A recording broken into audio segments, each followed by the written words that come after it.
So in today's note, we're going to look at solving systems of equations by substitution. Reminder from our last note that we were looking at systems of equations. A system of equations is when we look at two lines at the same time. And to solve that means that we're going to try to find the point of intersection between those two lines.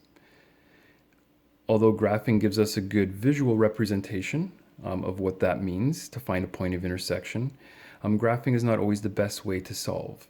Really, there's two main problems that we have. One is if that point of intersection has really large values, then that point of intersection would not be on the graph, or it would be very difficult to make a graph that would contain that point of intersection. And the other issue that we have is that if the point of intersection had either decimals or fractions, it would be very hard to read that point of intersection off the graph accurately. So instead, what we do is we look at some algebraic methods that will allow us to work with large numbers or allow us to work with decimals or fractions as well. The first algebraic method that we're going to look at is what we call solving by substitution.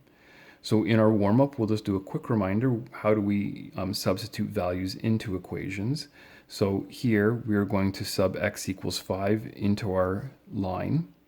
Remember that a substitution means that we were replacing the variable x with 5. So in this equation, we're going to put the 5 in for the x. Remember that as we do that, we get rid of the x and we replace that with a 5, and we do that by putting the 5 in brackets. And then we continue with the equation. That would give us 10 minus 3, or a value of 7. In the second substitution, we're now going to up this a little bit and say, well, instead of subbing a number in for x, we're actually going to replace x with this algebraic expression. So x is equal to 3y plus 1. It works the same way. That means in place of the x, in our equation over here, we're going to sub in 3y plus 1. And we do that the same way we did with our number over here. So I start with the 2. I'm getting rid of the x. So in brackets, I'm writing what we are substituting in. In this case, we are going to substitute 3y plus 1. And then I continue with my equation, minus 5y equals 7. And then it asks us to solve for y, so now we have an equation that has only a y variable in this. So I can continue to solve. 6y plus 2 minus 5y is equal to 7. We can collect our like terms, so y plus 2 is equal to 7, or we get a final answer of y equals 5. So what we want to now do is take these substitution skills and apply them to a system of equations.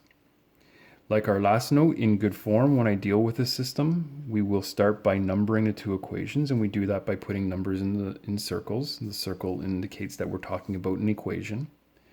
And what I'm then going to look at is which substitution or which equation can I substitute into which. So what I need to do is come back here and realize that whenever we do a substitution, you have to have the variable by itself. Here we had that x was 5. Here we had that x is equal to this expression. So I'm looking for that same idea here. And notice that it's not x equals, but in this equation here, it's equation 2, that I have the y variable isolated. So this means that I could then replace y with this expression here. So y is equal to this. So in this case, we're going to then replace our y variable with negative 2x plus 8. So the idea is that we will then sub the equation with the isolated variable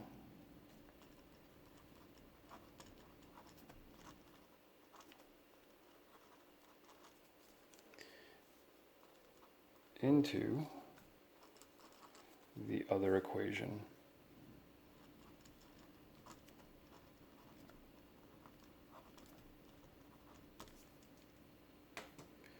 So as we do that, we're going to tell our reader the substitution that we are making. So we're going to say that we are subbing equation 2, where the variable is isolated, and we're going to sub that into equation 1. And this is basically the same type of statement that we made here. Sub this equation into this equation. sub the equation where the variable is isolated into the other equation. So that's the same thing we're doing here. Sub the equation, equation 2, where the variable is isolated into the other equation. And then we carry it out the same way we did the substitution here.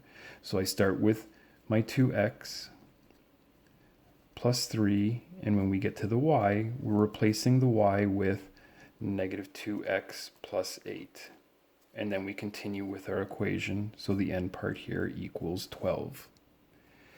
If we expand this out, we have 2x distributing the 3, we have minus 6x plus 24 equals 12.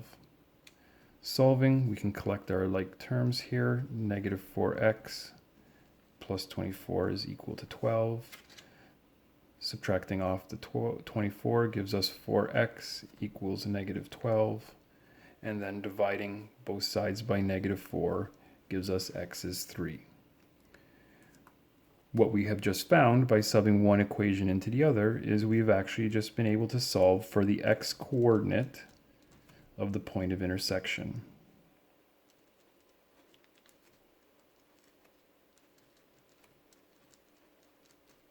So we're halfway there.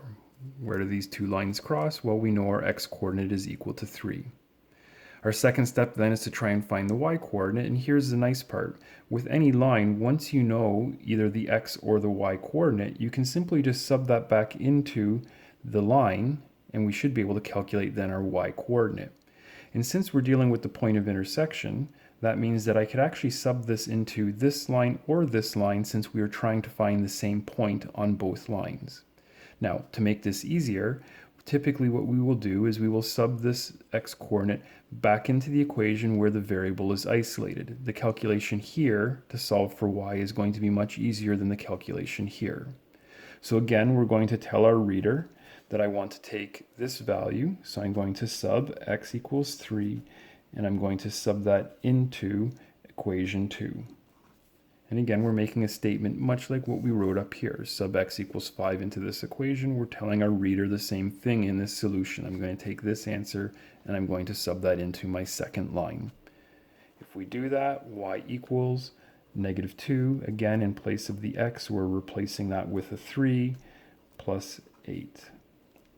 Negative 6 plus 8 gives us a y value of 2. And again, what we just found through this process is we now have the y coordinate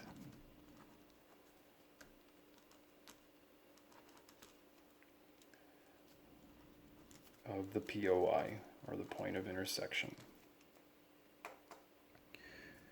So then we finish this off by making a conclusion. Therefore, the POI is 3, 2. And there's our idea. Now, to make sure we're okay, we'll do one more example here together. So in our second example, here it is. I have x equals 2 plus 2y, and 5x minus 9y is 12. Again, for good form, I'm going to number my two equations.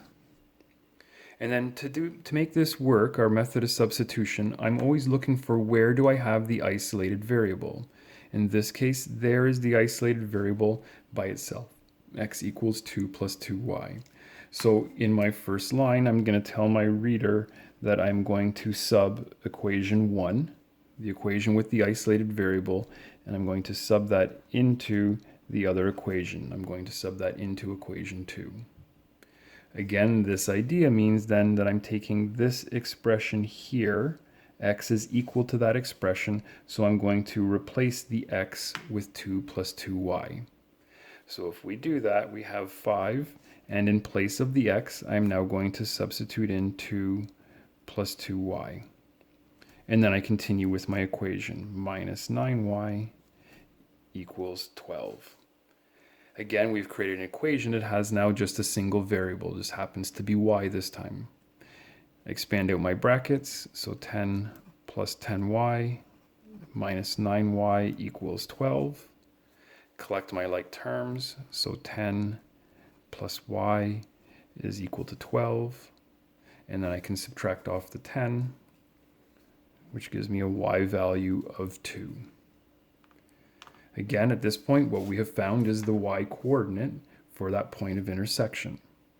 And now if I want to find the x coordinate, I take my answer and I'm going to sub that back in. I'm going to take y equals 2 and I'm going to sub that into, and I come back to my equations and say, well, where this is isolated, this is going to be the easier place to make this calculation. So I'm going to sub y equals 2 into equation 1.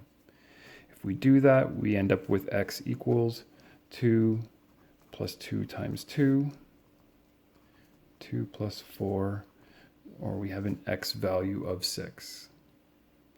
Put the two coordinates together. Therefore, the point of intersection is, and again, just remember that x coordinate first and y coordinate second. So our point of intersection here is 6, 2. That's the end of our first method. There's some practice questions for you to try. Please let me know if you have any difficulties. Have a good day, everyone.